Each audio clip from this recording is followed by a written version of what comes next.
Hari ini kita akan teruskan serial khotbah kita dari kitab Daniel. Pasal 10 hari ini, ayat 5 sampai 9, saya beri judul Daniel melihat makhluk sorgawi.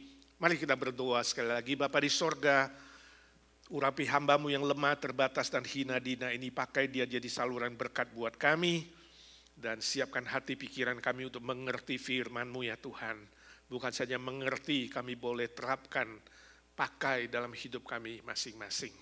Berdoa bersyukur dalam nama Tuhan Yesus, Juru Selamat kami yang hidup selama-lamanya. Amin. Mari kita baca Daniel pasal 10, ayat 5 sampai ayat ke-9. Ya, kita mengunyah firman Tuhan, membacanya perlahan-lahan dan menikmatinya bersama-sama. 1, 2, 3. Kuangkat mukaku, lalu kulihat tampak seorang yang berpakaian kain lenan dan berikat pinggang emas dari Ufas. Tubuhnya seperti permata Tarsis dan wajahnya seperti cahaya kilat. Matanya seperti suluh yang menyala-nyala, lengan dan kakinya seperti kilau tembaga yang digilap, dan suara ucapannya seperti gaduh orang banyak. Hanya aku, Daniel, melihat penglihatan itu, tetapi orang-orang yang bersama-sama dengan aku tidak melihatnya.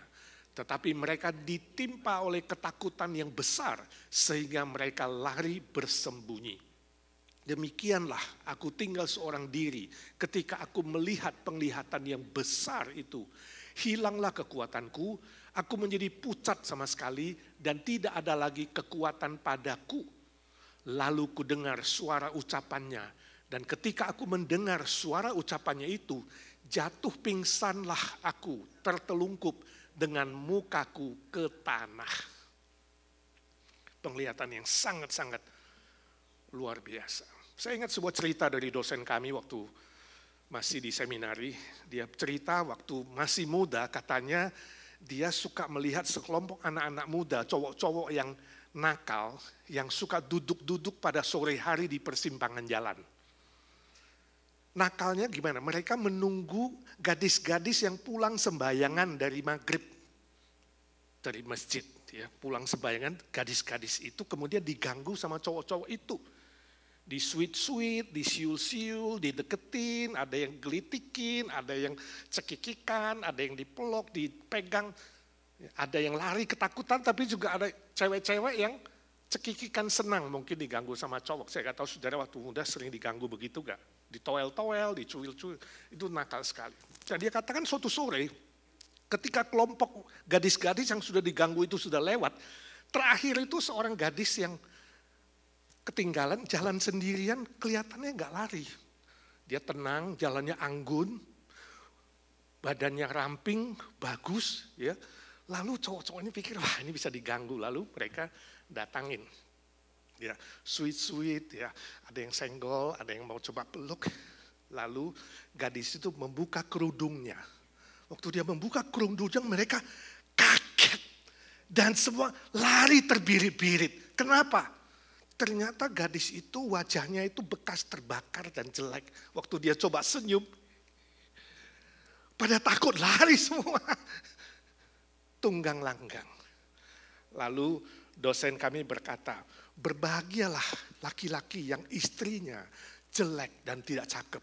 Sebab istrinya tidak pernah akan diganggu oleh orang lain. Ya. Jadi kalau saudara cari istri, jangan yang cakep-cakep, susah jaganya. Carilah yang jelek sedikit. Ya. Bukan saja laki-laki takut, penjahat-penjahat pun lari ketakutan.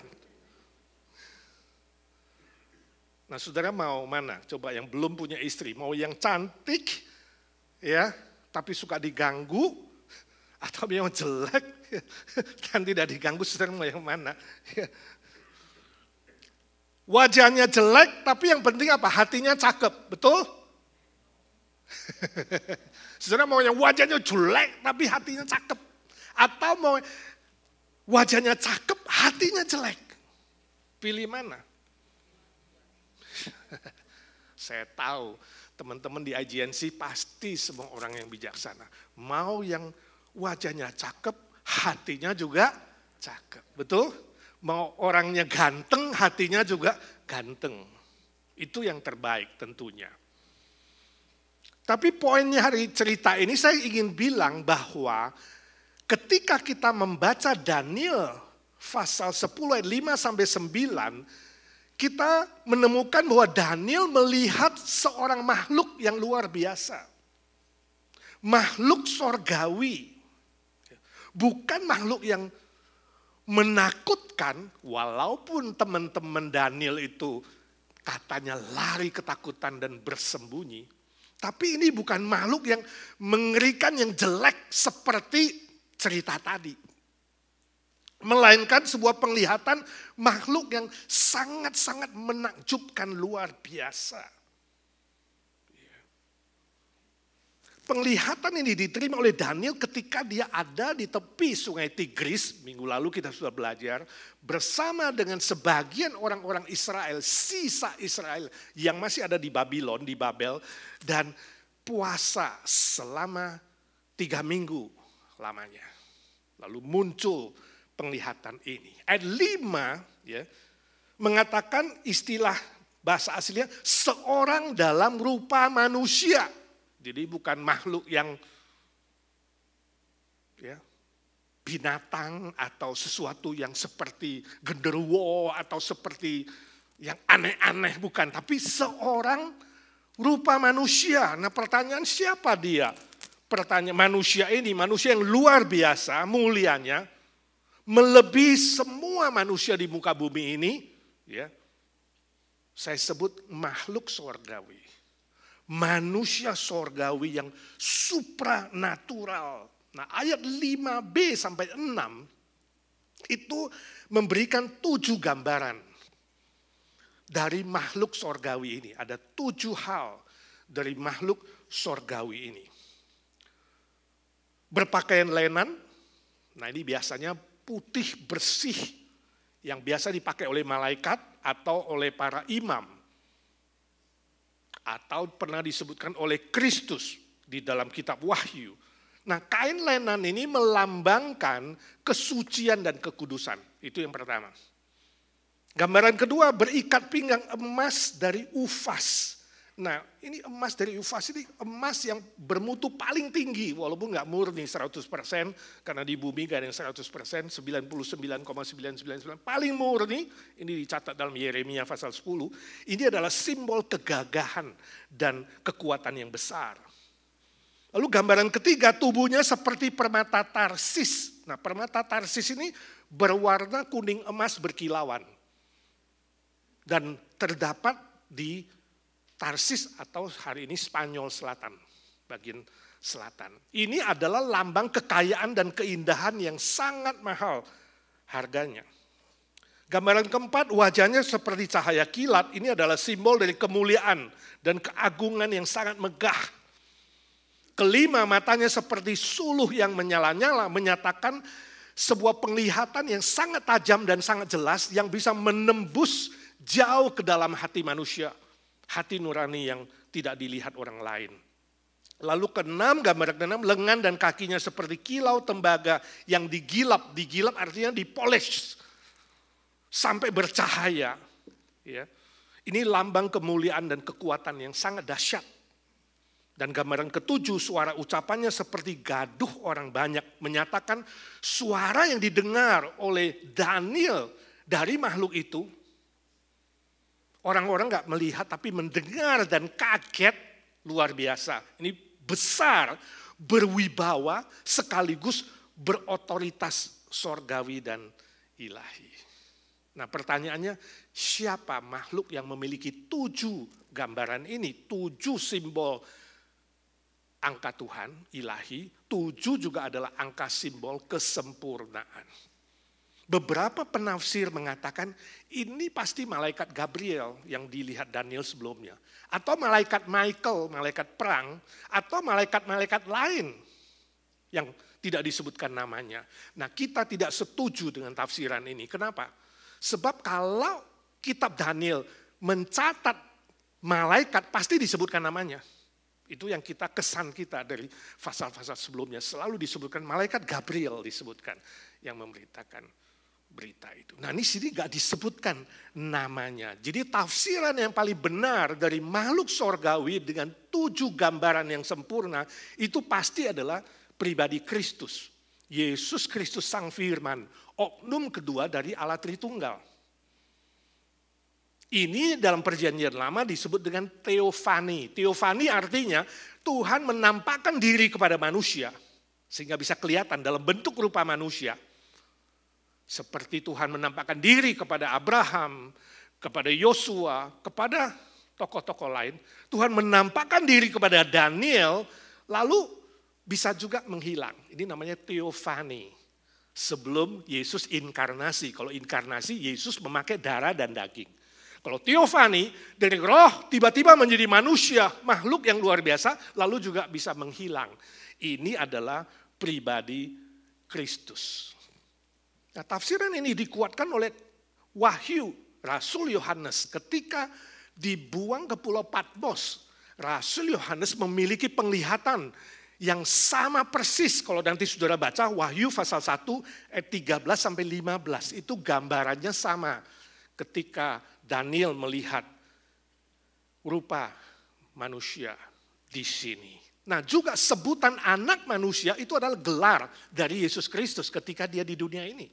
Dia disebut dengan anak manusia, yaitu Sang Firman yang menjadi manusia. Lalu saudara bertanya, Pak relevansinya apa? Aplikasinya apa? Pelajaran rohaninya apa buat kita hari ini? Saudara, penampakan diri dari Yesus Kristus kepada Daniel di masa-masa sulit ketika mereka terbuang di Babylon dan menunggu semua sisa Israel boleh pulang. Ini adalah sebuah bukti bahwa Tuhan Yesus kita, Tuhan kita adalah Tuhan yang peduli dengan persoalan manusia. Yesus Kristus bukanlah Allah yang jauh, yang transenden di sorga sana. Tapi dia juga Allah yang imanen, yang dekat dengan manusia, dekat dengan kita, peduli dengan masalah kita. Setiap pribadi kita. Itu sebabnya kehadiran Yesus Kristus juga disebut dengan Immanuel. Tuhan Allah beserta kita. Ini yang bisa kita petik dan kita pelajari saudara hari ini. Tuhan Yesus Kristus yang kita percaya itu Tuhan yang tidak berubah dulu, sekarang dan selama-lamanya. Dia Tuhan Allah yang peduli, yang memperhatikan masalah kita, mendengarkan persoalan kita, mendengarkan dan menolong setiap masalah yang saudara bawa kepada dia, kepada orang-orang yang berteriak minta tolong kepadanya. Pasti Tuhan Yesus itu peduli dan mendengarkan dan dia ingin menolong. Nah hari ini saya tidak tahu apakah saudara mengalami persoalan-persoalan yang membuat saudara kecewa, sedih, ya. Hampir putus asa, saudara menemui jalan buntu, seolah-olah seperti telur di ujung tanduk, atau apapun yang saudara alami. Ingat saudaraku, jangan kompensasi melarikan diri kepada hal-hal yang negatif, tetapi datanglah kepada Tuhan Yesus. Datanglah kepada Tuhan Yesus, berdoalah dengan tekun, dan dia siap menolongmu. Sebab di dalam Yesus Kristus selalu ada kelegaan dan damai sejahtera. Serahkan kekhawatiranmu kepadanya. Tadi di ayat pembimbing mengatakan percaya dan serahkan masalahmu maka dia yang akan bertindak. Saya gak tahu tindakannya apa, tapi Tuhan akan bertindak sebab dia Tuhan Allah yang hidup, yang bekerja dari dulu, sekarang dan selama-lamanya. Saya baca sebuah kesaksian cerita dari seorang dokter yang dari belum percaya menjadi percaya, namanya Dr. Ahmed. Dia adalah seorang ahli kanker spesialis, ya, mengadakan riset-riset di bidang penyakit kanker. Suatu hari dia mendapatkan award, diundang untuk hadiri conference tertentu menerima awardnya. Sebab hasil risetnya sungguh-sungguh dihargai. Ada sebuah penyakit kanker yang tidak di research oleh dokter lain, tapi dia berhasil dan dia menjadi dokter yang terkenal. Wah, dia sangat senang menerima kabar itu. Dia siap akan menerima award hadiah dalam konferensi itu. Dia sudah siap-siap pesen tiket dan kemudian dia ingin berangkat. Dia katakan waktu dia naik pesawat, gak sampai 2 jam pesawatnya emergency landing. sebab cuaca yang tidak baik. Mendarat di kota lain. Lalu dia sangat tegang. Waduh, nanti telat gak ya ke konferensi. Lalu dia buru-buru ke counter, dia minta tiket baru, minta pesawat baru. Terus pihak airline mengatakan untuk pesawat selanjutnya yang bisa terbang 10 jam. 10 jam baru ada. Bapak pasti telat. Kalau mau Pak, saya usulkan, kata si petugas counter, you sewa mobil aja. Kalau drive sendiri ke kota itu, tempat you terima award, cuma 5 jam. Wah, dia senang, setuju. Lalu dia sewa mobil.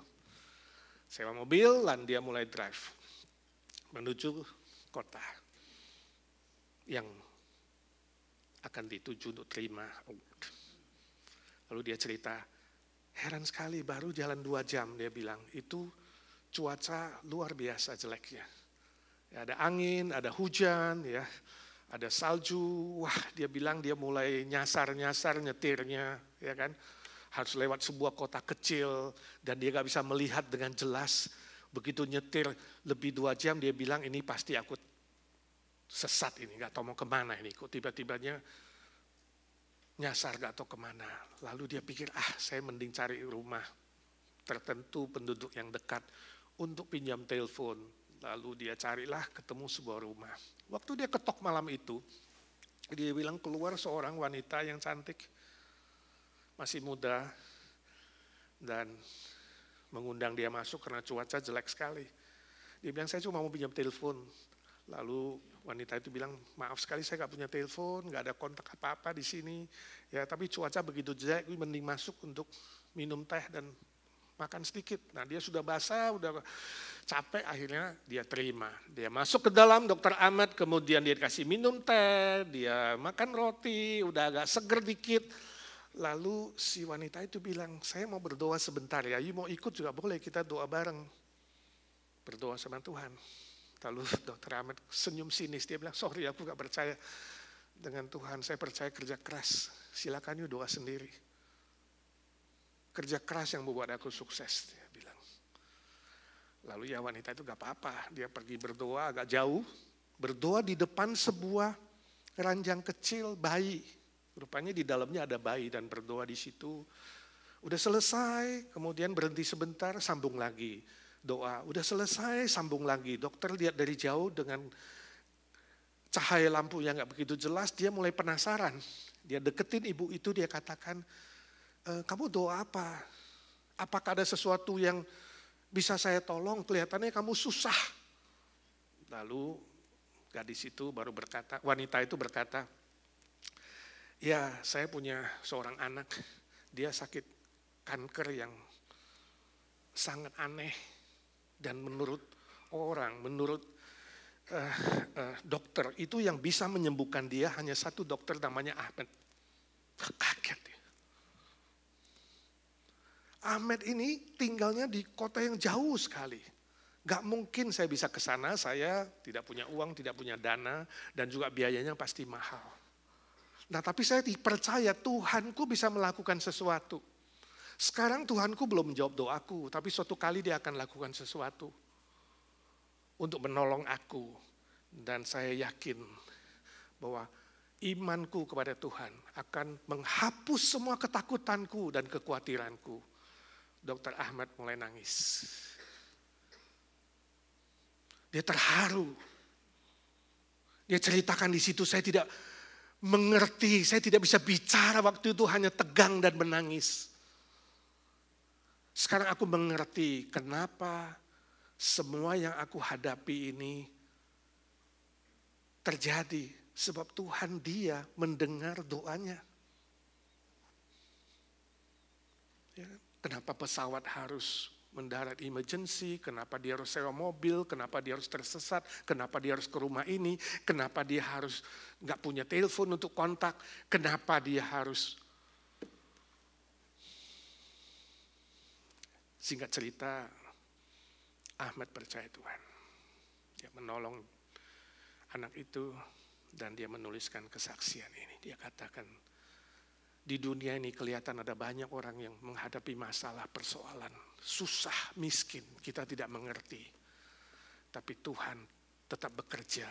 Orang-orang sedemikian punya sebuah kekayaan yang tidak bisa diambil daripadanya, yaitu doanya yang tulus dan beriman kepada Tuhan. Saudara, hari ini saya nggak tahu apa yang terjadi pada hidupmu. Tapi ingat, semua peristiwa baik dan buruk yang kamu mengerti, yang kamu tidak mengerti, ingat, itu di bawah kontrol Tuhan Yesus. Di bawah kontrol Tuhan kita yang hidup selama-lamanya. Dia tidak berubah, dia tetap bekerja, dia dinamis. Dia aktif, dia terus bekerja. Allah turut campur tangan di dalam segala hal untuk mendatangkan kebaikan bagi orang-orang yang tetap setia mencintai Tuhan dan mengasihi Tuhan. Amin. Itu sebabnya apapun yang terjadi, saudara, jangan pernah mundur. Jangan pernah kecewa, jangan pernah dikalahkan oleh segala persoalan hidupmu. Tapi bangkit kembali sebab Tuhan Yesus yang kontrol semua skenario. Semua skenario, kamu suka atau tidak suka, Tuhan Yesus melihat. Dia mendengar, dia mengerti, dia mengontrol dan dia terus bekerja dengan kasih-Nya, dengan kuasa-Nya yang tidak bisa kita mengerti sebab melampaui pikiran-pikiran kita, melampaui doa-doa kita. Amin. Selanjutnya ayat 7-8 kita tahu bahwa ternyata Daniel ditemenin oleh teman-teman di situ dalam doa puasanya. Ya, dan mereka menyanyi di situ. Minggu lalu saya singgung lagu Pop by the River of Babylon, ya kan? Saya bilang grup ABBA yang nyanyi, ternyata Friendly kasih koreksi, dia bilang bukan ABBA tapi Boney M, sebab itu favorit dia juga. Ya.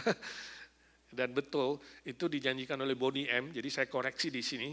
Boney M, band Boney M tahun 1978. Saya dengarkan lagi, indah sekali lagunya. Ya, itu dari Mazmur. Ya. Dikutip dari Mazmur. Berdoa dengan menangis, dengan berpuasa. Rupanya teman-teman Daniel ikut persekutuan doa, saudaraku. Itu sebabnya sampai hari ini kita tiap Jumat ada persekutuan doa. Mari datang, jangan tunggu ada masalah baru datang minta didoakan. Waktu sudah gak ada masalah, ikut persekutuan doa. Support mereka yang perlu didoakan. Amin. Itu persekutuan doa. Berdoa bersama-sama dan waktu itulah muncul makhluk sorgawi teofani. Memang Tuhan tidak izinkan teman-teman Daniel melihat hanya Daniel. Sebab begitu dahsyat. Begitu dahsyat yang dikatakan firman Tuhan mengatakan. Sampai Daniel sendiri terjatuh. Tertelungkup. Sampai kayak pingsan. Sampai wajahnya pucat. Sebab penglihatan ini sangat-sangat supranatural dan sangat luar biasa. Apa pelajarannya bagi kita? Ketika Tuhan Yesus berfirman, ingat. Firman-Nya dahsyat. Melampaui apapun. Firman Tuhan Yesus Kristus itu membuat hati dan pikiran kita seperti ditembus, dicelikkan. Seperti kata Ibrani pasal 4 ayat 12, itu menusuk amat tajam, memisahkan hati dan jiwa kita, memisahkan sendi-sendi dan sum-sum dan memisahkan isi pikiran dan hati manusia yang terdalam sekalipun. Saudara bisa membohongi manusia, tapi tidak bisa membohongi Tuhan. Saudara bisa berpura-pura di depan manusia, tapi firman Tuhan akan menembus hati saudara yang paling dalam.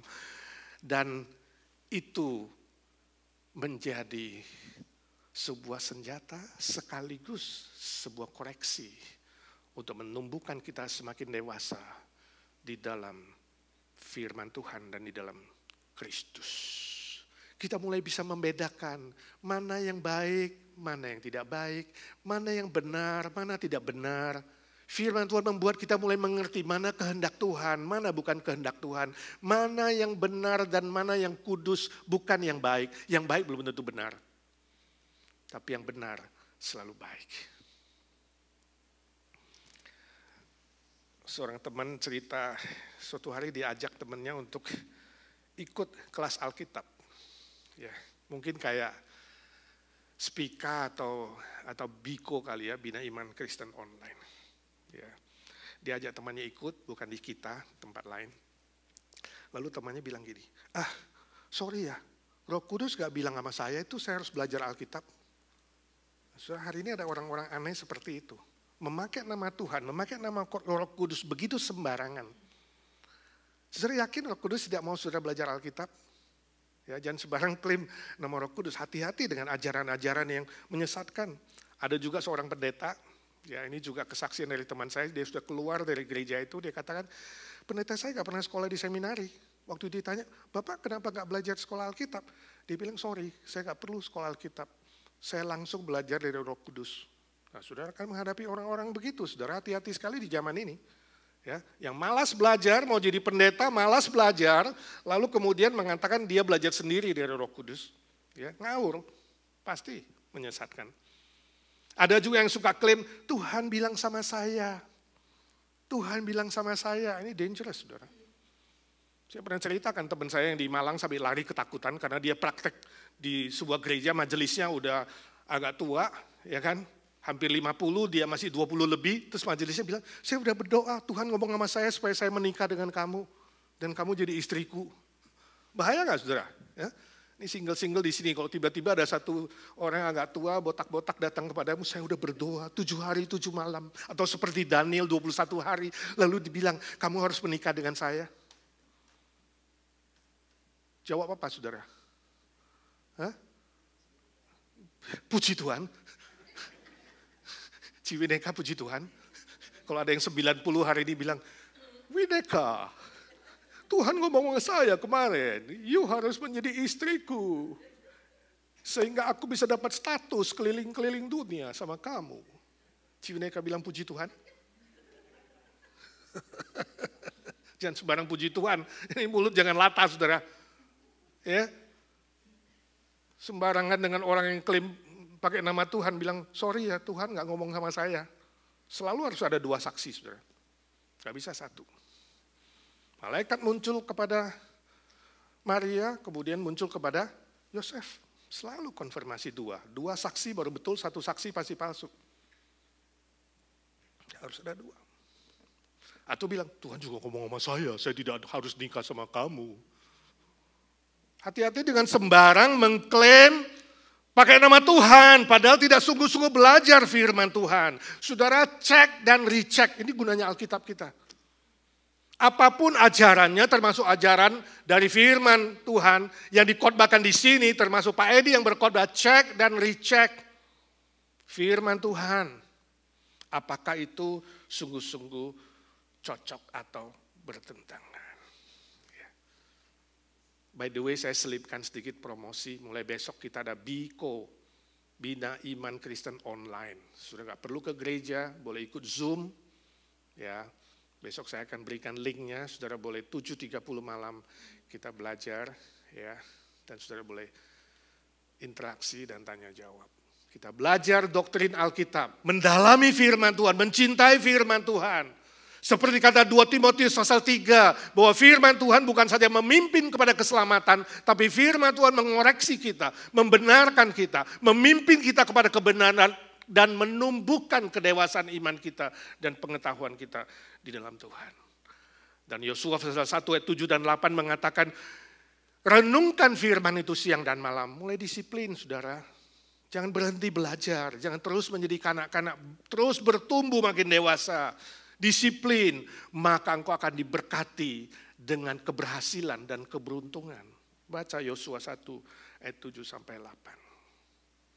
Saya jadi teringat cerita legenda ya, binatang, ya, jadi fabel di India. Suatu hari ada seekor tikus yang waktu cari makan selalu ketemu kucing. Jadi dia ketakutan. Tikus ketemu kucing ketakutan, tapi untuk menghilangkan ketakutan itu bagaimana? Dia datangilah seorang dukun. Dia katakan, kun, tolong dong, atau dukun makanya duk. Tolong dong ubah saya jadi kucing, supaya saya keluar cari makan gak harus takut. Lalu dukun itu mengubah dia, langsung jadi kucing. Wah sekarang lebih berani cari makan, gak usah takut lagi sama kucing, berani dipelototin kucing, lihat kucing. Tapi gak lama kemudian ketemu anjing. Anjing mau mengejar dia ketakutan. Gile ada anjing, dia balik lagi ke dukun. Kun, tolong dong ubah gue jadi anjing, gue takut nih ketemu anjing. Lalu dukun mengubah dia, zut, jadi anjing. Wah sekarang lebih berani lagi. Dia keluar lagi, cari makan. Gak lama ketemu macan. Masih ketakutan. Balik lagi ke dukun. Kun, doa, ubah aku dong jadi macan. Diubah lagi, zut, jadi macan. Lebih berani, sekarang rasanya jadi raja hutan. Wah keluar. Tapi begitu lihat pemburu, ketakutan. Lalu balik lagi ke dukun. Kun, ubah dong saya jadi pemburu. Dukun bilang percuma. Kamu sudah jadi macan, hatimu tetap tikus. Kamu tetap ketakutan. Jadi saya kembalikan kamu jadi tikus lagi. Jadi gak dibantu, saudara. Saudara, ini hanya ilustrasi saja. Pertanyaan saya adalah hari ini apa isi hatimu? Apa isi hatimu? Adakah suara-suara tertentu yang telah membuat kamu itu ketakutan, kekhawatiran, kegelisahan? Apa yang menghantui kamu? Ingat, itu yang saudara harus selesaikan. Bukan tubuhmu yang diubah, bukan eksternal yang diubah. Tapi hatimu perlu diubah. Diubah oleh Tuhan Yesus, diubah oleh firman. Dan firman Tuhan itu, Tuhan sendiri sanggup menghapus segala kekhawatiran, ketakutan, dan kegelisahan dalam hidup saudara. Apa yang ada dalam hatimu itu menentukan bagaimana kamu mengalahkan semua kekhawatiran dan ketakutan. Ada orang yang resah, terus mikirin masa depan, lalu terus berkata, bagaimana kalau titik-titik. Ya? Di pikirannya selalu bagaimana kalau di PHK ya. Bagaimana kalau nanti aku gak ada kerjaan ya? Bagaimana kalau saya gak ada duit kasih anak-anak makan? Bagaimana kalau nanti masa depan saya jelek? Bagaimana kalau anak-anak saya gak bisa selesaikan sekolah? Bagaimana kalau nanti saya dihina, diejek orang kalau gak punya uang? Bagaimana kalau? Selalu khawatir, selalu takut. Ada orang yang otaknya selalu hanya ada musibah, kecelakaan. Dia terus berkata, barangkali titik-titik. Barangkali kalau nanti aku naik pesawat kecelakaan ya. Bisa jatuh pesawatnya, kan ada pesawat jatuh. Barangkali kalau nanti aku naik kapal laut bisa tenggelam. Barangkali kalau aku naik mobil bisa ditabrak, jadi gak kemana-mana. Mau di rumah aja. Di rumah juga takut. Kan? Bagaimana kalau nanti seperti yang San Diego ada pesawat kecil masuk ke ruang tamu mati juga. Barangkali nanti saya bisa sakit parah. Barangkali nanti saya kakinya buntung. Barangkali saya bisa buta. Barangkali saya bisa A, bisa B, bisa C. Barangkali kalau saya tua gak ada yang mau saya. Barangkali kalau saya mati gak ada yang nguburin saya. Barangkali.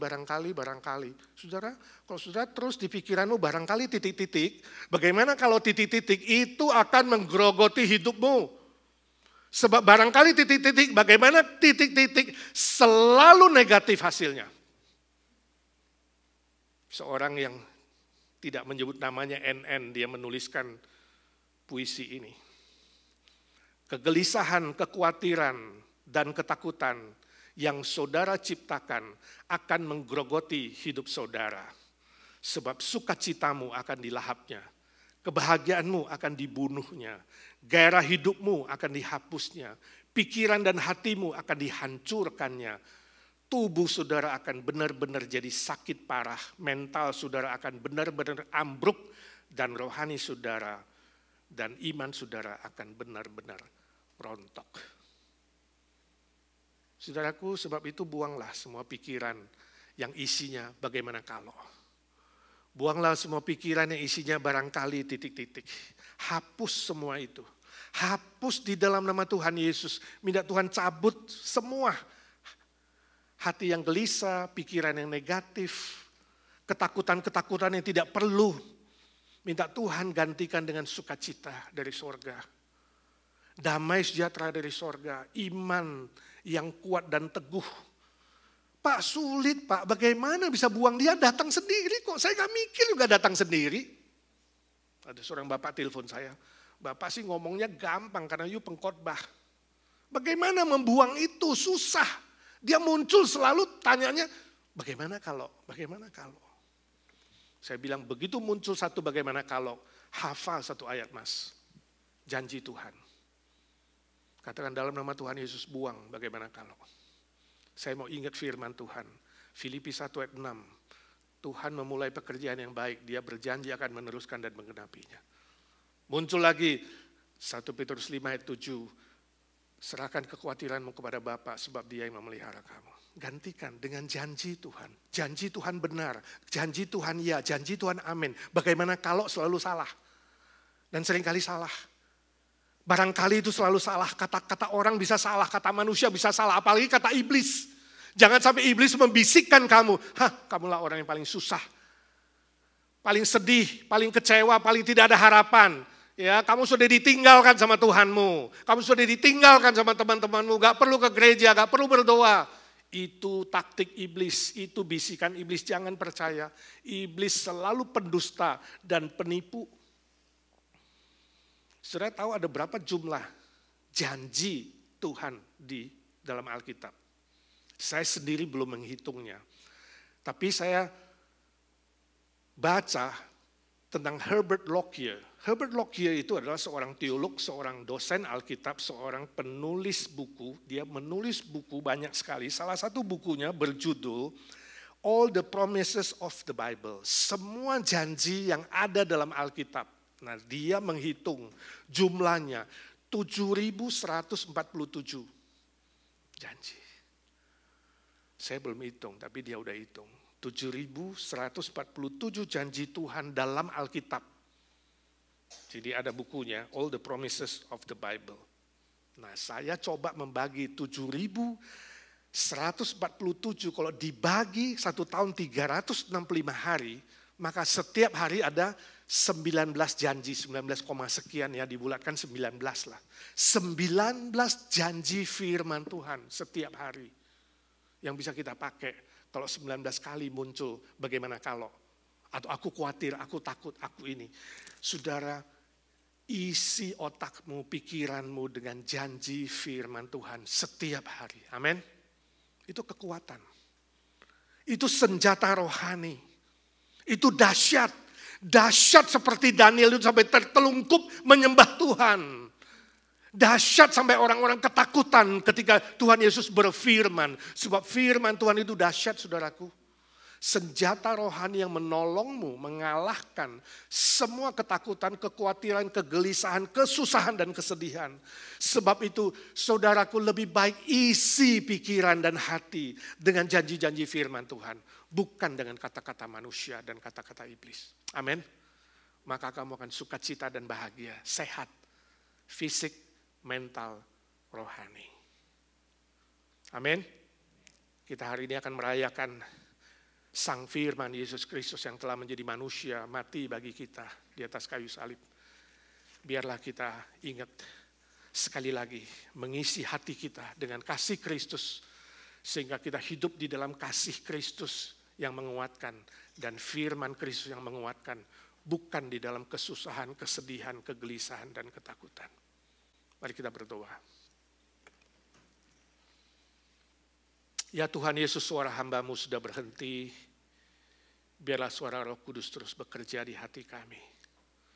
Ampuni kami kalau kami seringkali tenggelam dalam kekhawatiran, ketakutan, kegelisahan, kesusahan kami ya Tuhan. Kami ingin bangkit kembali, mengalahkan semua itu dengan firman-Mu yang berkuasa. Firman-Mu yang dahsyat. Ya Tuhan, pulihkan kami sekali lagi. Khususnya kami menerima perjamuan kudus hari ini.